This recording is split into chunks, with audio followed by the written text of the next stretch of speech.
'Tis the season for cinnamon spice and everything nice. I am here to show you the best cinnamon almond brittle that you've ever had. And if you've never had it, that's okay too. You're about to fall in love with a new kind of brittle that's easy to make and perfect for the holidays. I'm going to start with a heavy bottomed pot and I'm just adding some water, corn syrup, and sugar to it. And I'm going to get that cooking on a medium high heat until it starts to boil and we can get that sugar dissolved. This is your first step and it's just going to take a couple of minutes. Now let's talk about brittle. It's something that I've grown up with since as far back as I can remember. It's practically the undisputed snack of the South. And while I love the traditional peanut brittle, I wanted to try some delicious variations for the holidays.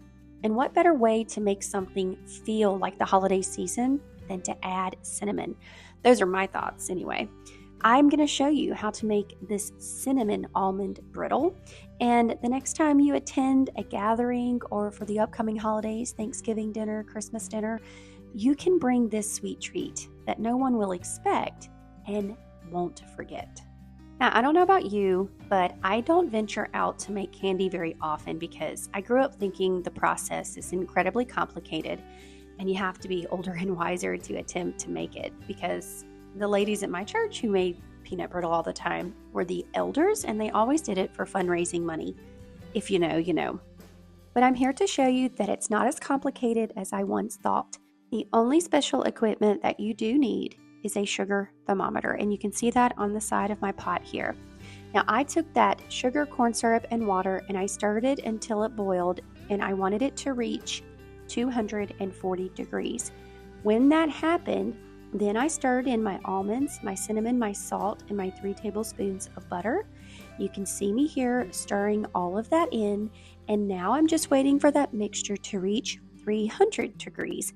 So a lot of the complicated part of this is just having a thermometer and sitting around watching it often. I found myself staring at that thermometer the entire time and stirring just to make sure that none of the sugar, the almonds, or anything stuck to the bottom of the pan or burned in any way.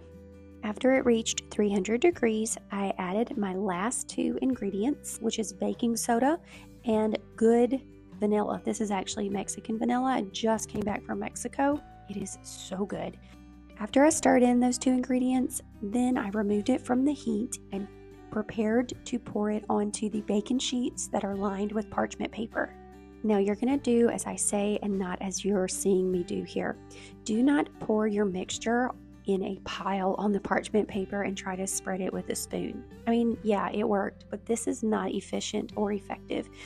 You should be in a place where you can pour the mixture onto the baking sheet out where it will spread. So not in a pile, but literally pour it out over the baking sheet, because as soon as it touches a cold surface, it stops flowing, stops cooking, it seizes up, and it actually begins to harden that quickly. So after I have spread it all over my baking sheets and got it very thin, I'm just going to let it cool completely and it is ready to serve. It really cooled in about 10, 15, 20 minutes, but I would suggest letting it sit there for a good hour just to make sure that everything sets up very nicely. And then you're going to break it into pieces. You can put it on a beautiful plate. You can put it in a beautiful tin if you want to gift it to someone.